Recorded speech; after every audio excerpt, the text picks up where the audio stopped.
Hello and welcome to the M is for Mama podcast. I'm your host, Abbie Halberstadt, happy wife, mama to 10, Bible-believing Christian. And before we dive into today's topic, I want to remind you about our podcast sponsor, Milk and Honey Jewelry, a unique and beautiful way to commemorate the time of feeding your baby, either by turning your breast milk or your formula into a beautiful stone that goes inside gorgeous jewelry that you can keep and even pass down to your children.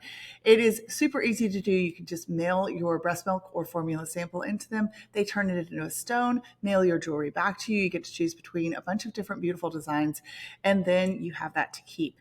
You can use the code Abbie, ABBIE, for 15% off your order at milkandhoney.jewelry. Okay, so we started a series last week. Actually, it was the week before last week, so let's touch on that. I apologize for the unintentional and unexpected pause in programming, but we had strep throat all last week. Plus, Sean and my older boys were traveling, and I just kept thinking that I would get to the podcasting, and it just did not happen. So that's real life for you. When you are a busy mom and you are a homeschool mom and you are keeping babies happy while they're sick and you yourself aren't feeling super great, podcasting kind of takes a back seat. And I've talked to you guys about how we have really, really quick turnaround times here. So it did not happen last week to get an episode recorded and posted, but we're back. And I wanted to take a brief break, even though we just started a new series about a biblical response or a Christian response to church.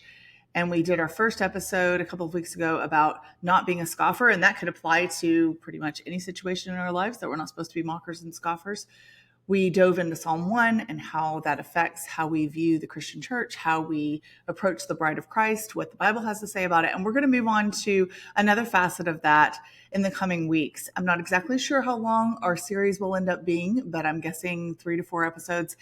And I have some other things that I'll mix in between. But today, I thought it would be fun to talk about birthday traditions. And if you're wondering why that topic in the middle of a really heavy topic like a Christian response to the church and how the world is viewing the church right now, it's because today is our little boy Honor's birthday, and he's not quite so little anymore. He's turning 7. And I don't know about you, but for me, 7 is kind of that tipping age where they don't seem as young anymore. You know, there's no 7T in clothing. They're just starting to grow up and be a little bit more of a big kid. Now, Honor is a very little big kid. He can still wear 5T. He's always been a small fry, at least after he was born, because he's actually our second largest child at birth. So he was 9 pounds, 1 ounce, which is 1 whole ounce right behind Simon, our second born, who was 9 pounds, 2 ounces. And if your brain is reeling with all of those names and all of those numbers, but you want to know more about birth stories, you can check out my birth story series that I did several months ago, where I run through either batch birth stories, several in an episode, or whole dedicated episodes. Like, for example, the twinsies birth story, Evie and Nola's birth story, and the Twinbees birth story, Titus and Tobias's birth story, are their own separate episodes. So if you want to know any more about any of that kind of stuff, if you geek out over birth weights and where you had them and, you know, the whole shebang, I've got that there for you. So today is Honor's birthday, and typically I wouldn't be podcasting on one of my children's birthdays, but we have been celebrating all day long, and he is inside playing Mario Kart tournaments with his siblings. And so I wanted to do a really short and sweet episode talking about birthday traditions, because this is one of the FAQs on my What Do You Want to Know Wednesday Q&A that I do each week on Instagram. What are your birthday traditions? What are your Christmas traditions? And we did a whole episode on Christmas traditions.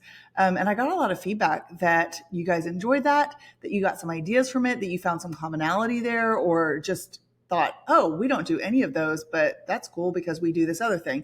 And you were able to recognize your own unique traditions or think about starting more of your own for the future. I can't tell you exactly what kind of birthday traditions I had growing up, other than, you know, I'm sure that we did cake. I mean, I remember birthday parties, but I don't remember specific traditions. And so I don't know if that's because we didn't have as many of them, or if it's because my kids will grow up and go, I don't remember what birthday traditions we had too, and it's going to be more important to me than it is to them.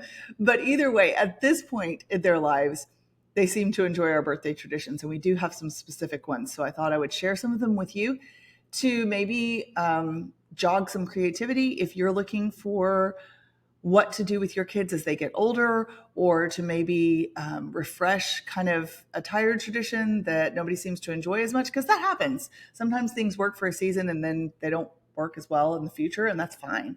And so this has been an evolving process. We didn't do all of these things when our older kids were little bitty.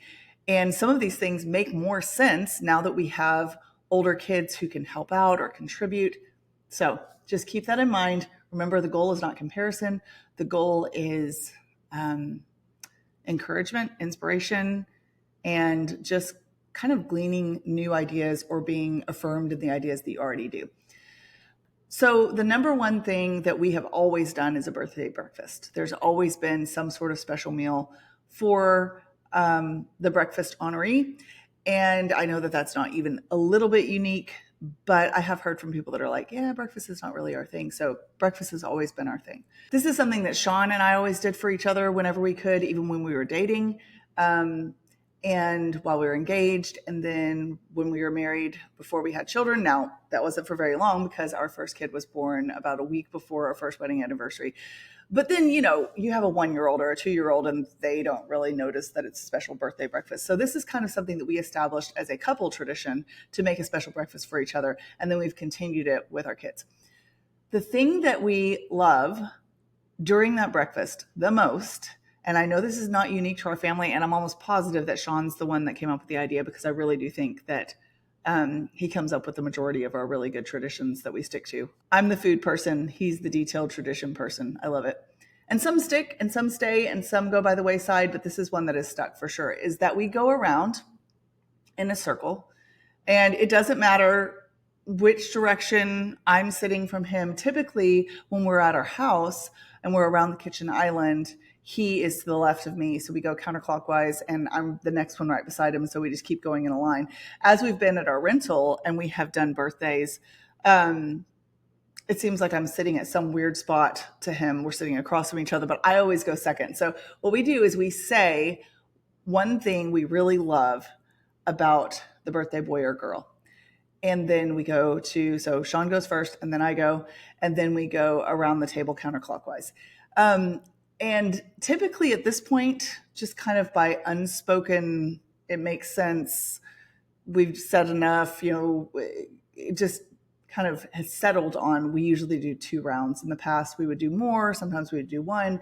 But typically, everybody knows that they're going to say 2 things that they really love about the birthday boy or girl.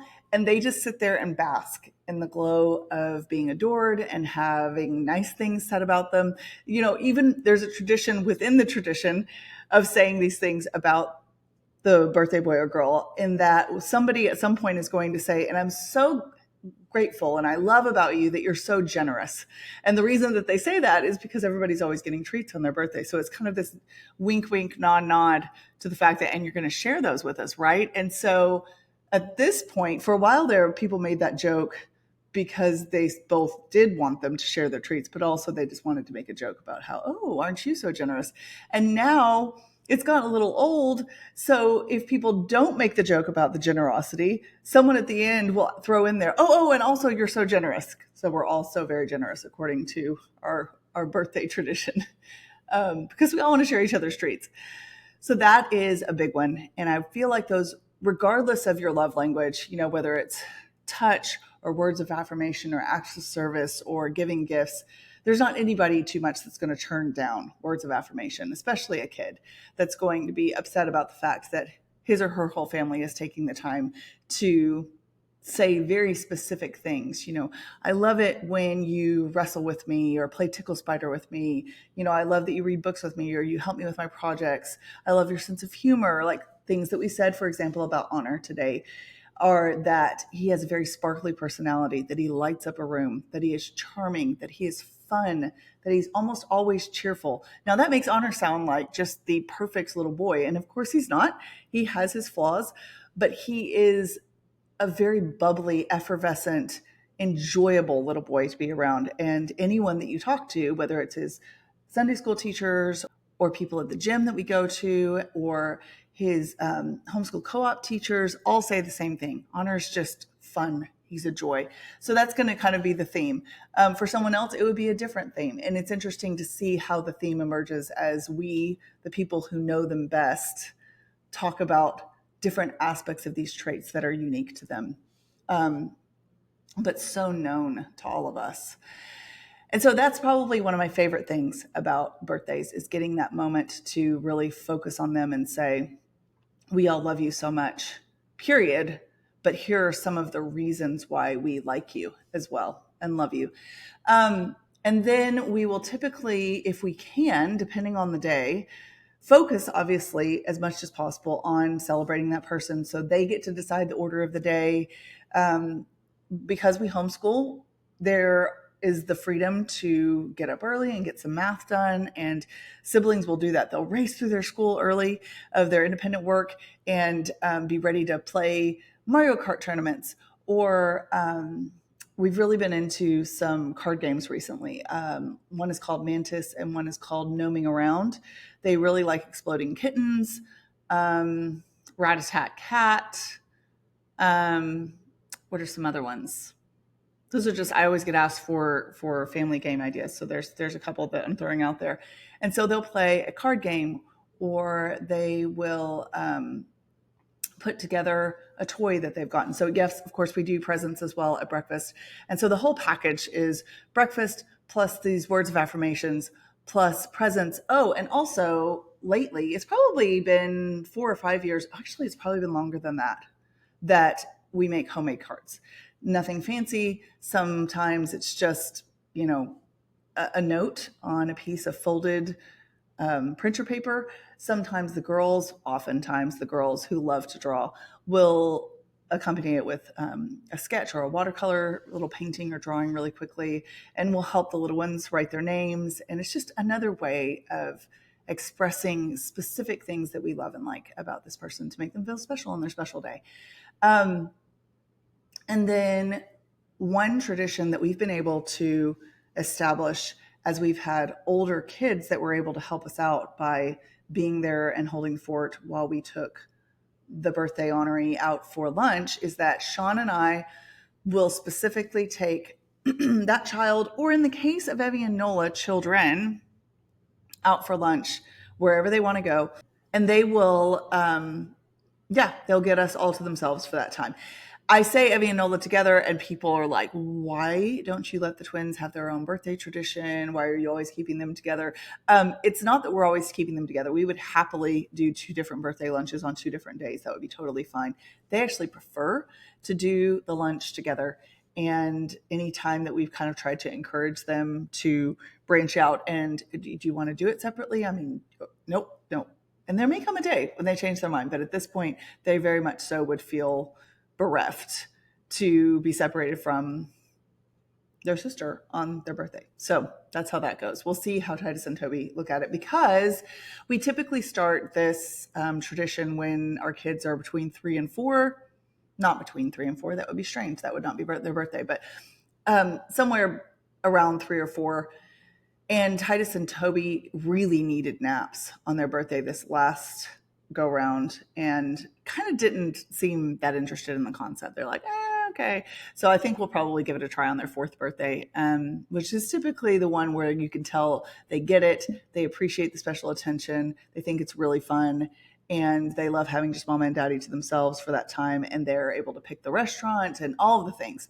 So that's something that we do. And we actually just got back from doing that with Honor a little while ago.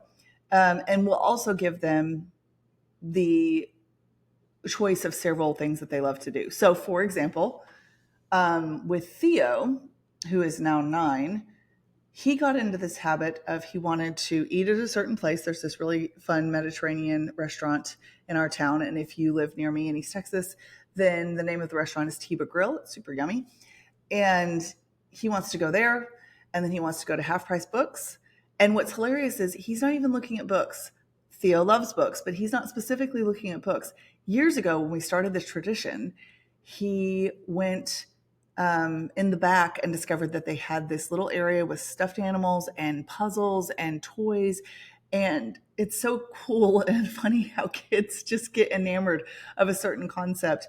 And they probably couldn't articulate to you why this is so appealing to them and why this is where they want to keep going over and over again, even as they get older and they've kind of aged out of the appeal that it had before.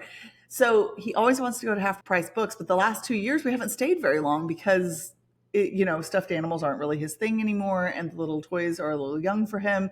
But just, I think, almost out of pure nostalgia, that's what he wants to do. Sometimes we'll go to a park. For today, we've had some weather in East Texas, and you guys are going to chuckle. I've been doing some posts on my Instagram asking the low temperature where people are, and I have a lot of followers in Canada and in the northern states of the U.S., and they are definitely winning with wind chills. I think one person in South Dakota or North Dakota had a wind chill of negative 70 degrees Fahrenheit, which boggles my mind. I can't even begin to imagine what negative 70 degrees Fahrenheit feels like even. But when it gets down into the teens or the single digits for us, and we have some precipitation and it's slippery and icy out there, that's weather for East Texas. I will say that although I got teased mercilessly by these people who were dealing with negative temperatures and then wind chills on top of that, for saying that it was chilly in East Texas when it was 12 degrees and we had some snow and, we weren't driving because it was slippery. That East Texas is not calibrated for really low temperatures. And also we have very humid cold. So it's funny because people that live in Colorado, where it's considerably colder for longer periods of time, or even people from the Northeast that maybe don't have the negative temperatures, but live in colder areas for longer, will come here sometimes when we're having a cold snap and they'll be like, it just feels colder than what I'm used to. And it's because it's a wet cold. It just gets in your bones. It bites. Now, not anything like negative 70 wind chill. Believe me, I am not even trying to say that it's close to the same. But we've had a little bit of weather, and so there aren't that many places that stay open when people are slip sliding around the roads because there's not that many customers out, and it doesn't make any sense to pay your employees if nobody's coming into the store. So we did try to go to half price books because Honor has latched onto some of Theo's traditions and wants to do the same thing because he adores his big brother. That one was closed. And then where we ended up going, which is another favorite of our 5 little boys, is the pet store. And we spent about an hour looking at geckos and chameleons and budgies and rats and, clownfish and all the things. And of course, Honor's calculating with his birthday money, I think I have enough to get a bearded dragon. We're like, nope. We are not coming home with a bearded dragon today. Sorry, Honor. We're going to have to do a little planning ahead if that's ever going to happen.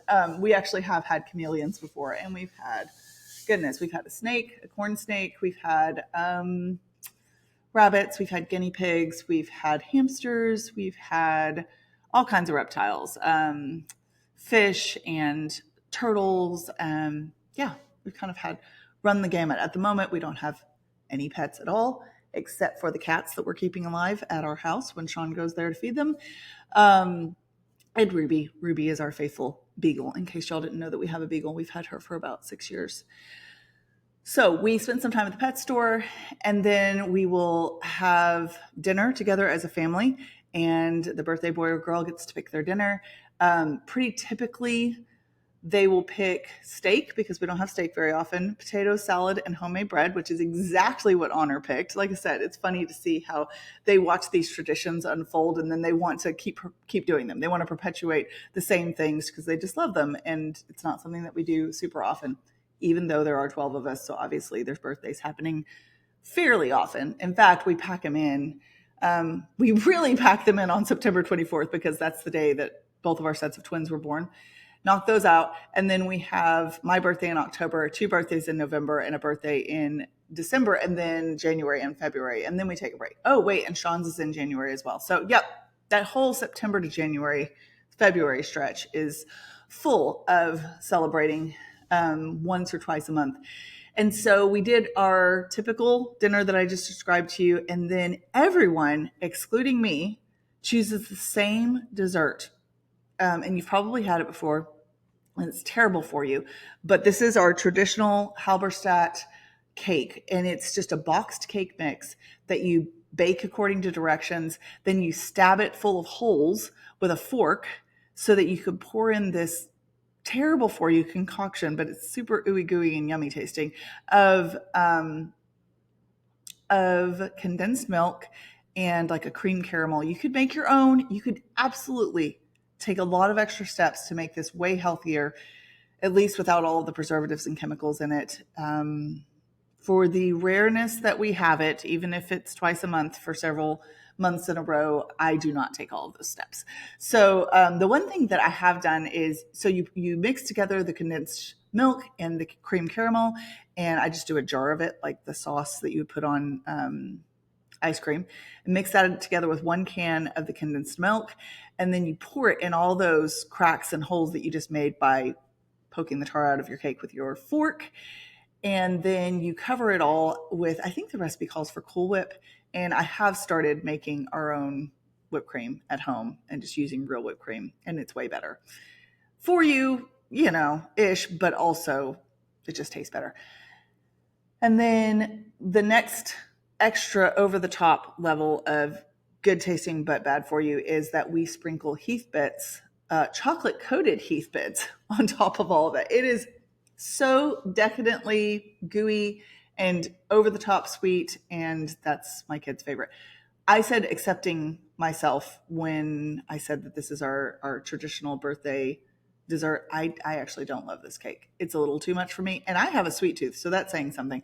I don't love the crunch of the Heath, but the kids do. So that's their choice. That's what we're going for. In fact, as soon as I get done with this podcast, that's what I'm going inside to start making. If my twin girls, who are bakers at our house, they love it so much, haven't already started, and they very well may have. And then we'll usually spend the evening reading a book aloud, playing some more Mario Kart, doing any games that the birthday boy or girl wants to do, watching a movie, just hanging around in the living room together and talking and enjoying each other's company. So those are some of our favorite birthday traditions with our kids. Sean's and mine look a little bit different. For my birthday, a lot of times we're traveling because one of two things. One, a lot of times Sean has a work trip that time of year, and we tend to piggyback them together if he's going to be gone already and his flight is paid for and his lodging is paid for, and he happens to have a work trip around that time. We will try to combine that with a birthday trip. And two, my birthday being in October makes it just a really beautiful time of year to travel. So we don't do that every year by any stretch, but a lot of times I'm not home on that actual day. So we will celebrate my birthday on a different day before or after we leave or we get back. So I just kind of thought that it would be fun on a birthday to talk to you guys about some birthday traditions, to give you some ideas, just like I talked about before, to hopefully inspire something that you haven't considered before, or to confirm that maybe if your traditions look nothing like ours, but you love them and your family is thriving in them, that you should keep going and that they are worth investing in. I genuinely hope and pray and expect at this point, because we repeated some of these elements over and over again, that my kids will look back and say, we did birthday lunches with mom and dad. I want to do that with our kids. Or we did this thing where we went around the table and said what we loved about them. I want to do that with our kids. And those are the kind of traditions that I want to pass down. Those are the kind of memories that I want to be planting seeds of love and enjoyment and anticipation in my kids' hearts for. And so hopefully this has been a help to you and entertaining to you. We will get back to the deep stuff very soon. But I am going to go make a cake that I might not even eat one piece of, but that's okay because we had cinnamon rolls this morning that were homemade and man, they were amazing. So I'll leave you with dreams of cinnamon rolls and chocolate cake covered in Heath Bits and whipped cream. And I hope you have a great week. If you enjoy the M's for Mama podcast, I would be so honored if you would subscribe and follow along, maybe share with friends or even leave a review. And if you want more content on motherhood and biblical responses to cultural issues, be sure to follow along on Instagram at m.is.for.mama.